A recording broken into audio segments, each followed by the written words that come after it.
કરો ચાલો.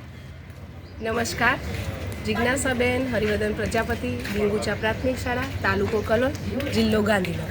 મારા ઇનોવેશનનું નામ છે લર્નિંગ ઇંગ્લિશ વાઇલ પ્લેઇંગ, એટલે કે બાળકો રમતા રમતા અંગ્રેજી શીખી શકે એ એનો મૂળ હેતુ છે. ધોરણ 3 થી 5ના જે વિદ્યાર્થીઓ છે એ માટે જે અંગ્રેજી સરળતાથી શીખી શકે તે માટેનું મારું આ ઇનોવેશન છે. તો આ ઇનોવેશન અંતર્ગત આપણી રાષ્ટ્રીય શિક્ષણ નીતિ 2020 અનુસાર મુદ્દા ક્રમાંક 4.12 અનુસાર 2 થી 8 વર્ષની ઉંમરે બાળકો ઝડપથી અંગ્રેજી શીખી શકે છે. તો આ ઇનોવેશન અંતર્ગત મેં ઉનાળુ વેકેશન અને દિવાળી વેકેશન દરમિયાન વિવિધ TLM બનાવ્યા હતા. તો આપ અહીં જોઈ શકો છો કે અહીંયા છે સિંગ્યુલર અને પ્લ્યુરલ, કે જેમાં ડોગ તો ડોગ્સ, ફેમિલી તો ફેમિલીઝ, નાઇફ તો નાઇફ્સ, બેબી તો બેબીઝ. આ જે બધા જ TLM છે એ બધા જ એલોઝ આધારિત, એટલે કે આપણી જે અધ્યયન નિષ્પત્તિ આધારિત છે એ અનુસાર બનાવવામાં આવ્યા છે. અને બાળકો આ જે TLM છે એનો ઉપયોગ કરી સરળતાથી અંગ્રેજી શીખી શકે છે. અહીંયા આપણે જોઈ શકીએ છીએ કે અહીંયા એક્શન વર્બ્સ છે: જમ્પિંગ, રનિંગ, સ્લીપિંગ. એટલે કે બાળકને અહીંયા ચિત્ર પણ બતાવવામાં આવ્યું છે, એટલે કે શું ક્રિયા કરે છે એ પણ એના દ્વારા એને ઝડપથી ખ્યાલ આવી જાય છે. એટલા માટે અહીં જોઈ શકીએ છીએ કે ડ્રિંકિંગ, અહીં બાળકો કન્ટિન્યુઅસ ટેન્સ, કે હું અત્યારે પાણી પી રહ્યો છું, તો આઈ એમ ડ્રિંકિંગ વોટર નાવ. તો બાળકો આ રીતે કન્ટિન્યુઅસ ટેન્સ પણ શીખી શકે છે. અહીં આપણે જોઈ શકીએ છીએ કે use of this and that. તો આપણે સૌને ખ્યાલ જ છે કે ધીસ એટલે નજીકની વસ્તુ બતાવવા માટે આપણે ધીસ વાપરીએ છીએ અને દૂરની વસ્તુ બતાવવા માટે ધેટનો ઉપયોગ થાય છે. જે આપણે વર્ગખંડની અંદર જે વસ્તુ હોય છે એનો તો ઉપયોગ કરીને બાળકને શીખવાડતા જ હોય છે. તો અહીં છે ધીસ ઇઝ અ ટ્રી. હવે આ ટ્રી દૂર હોય તો એના માટે વપરાશે ધેટ ઇઝ અ ટ્રી. એ જ રીતે અહીંયા છે ધીસ ઇઝ અ કાર, અને જો આ કાર દૂર હોય તો ધેટ ઇઝ અ કાર. આ જ રીતે બીજા ચિત્રો દ્વારા પણ બાળક શીખી શકે છે.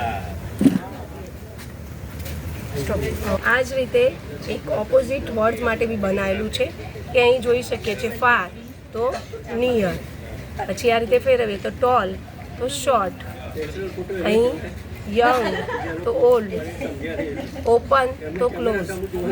પછી અહીં આપણે જોઈ શકીએ છીએ કે આ રીતે અંગ્રેજી અંકો શીખી શકે તે માટે 22, 23, 24, 25, 26, 27, 28, 29 એન્ડ અહીં કરી દઈએ એટલે 30. રિસેસના સમય દરમિયાન વિદ્યાર્થીઓ આ TLMનો ખૂબ જ ઉપયોગ કરી અને શીખતા હોય છે.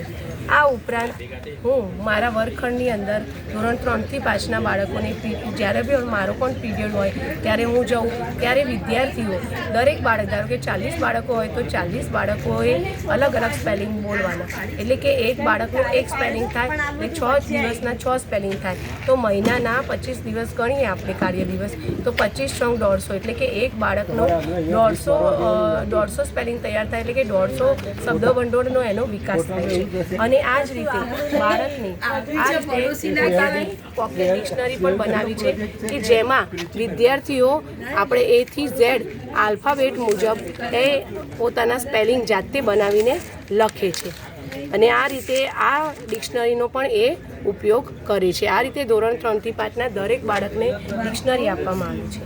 આ ઉપરાંત મેં આ એક PDF પણ બનાવી છે, કે જેમાં ધોરણ 3 થી 5ના જે બાળકો છે એનું જે ઇંગ્લિશ વિષય છે એનું જે બેઝિક નોલેજ હોય એ પ્રમાણેનું બનાવવામાં આવ્યું છે, કે જે દરેક વર્ગખંડની અંદર લગાવવામાં આવે છે અને એનો ઉપયોગ બાળક રિસેસ દરમિયાન કરે છે અથવા ફ્રી પીરિયડમાં પણ કરતા હોય છે.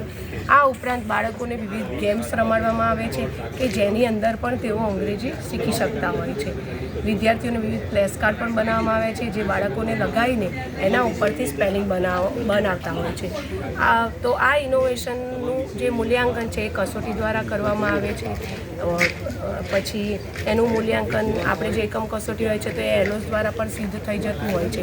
આ ઇનોવેશનના લીધે વિદ્યાર્થીઓનો જે અંગ્રેજી વિષયમાં ડર અને સંકોચ હતો એ દૂર થયો છે અને આત્મવિશ્વાસમાં વધારો થયો છે. અને સૌથી મહત્ત્વની વાત છે કે બાળકને ગમે ત્યારે ઊભા કરીએ તો બાળક હવે અંગ્રેજીમાં ઘણું બધું બોલી શકે છે અને બાળકો જાતે જ શબ્દકોશનું નિર્માણ પણ કરતા થયા છે.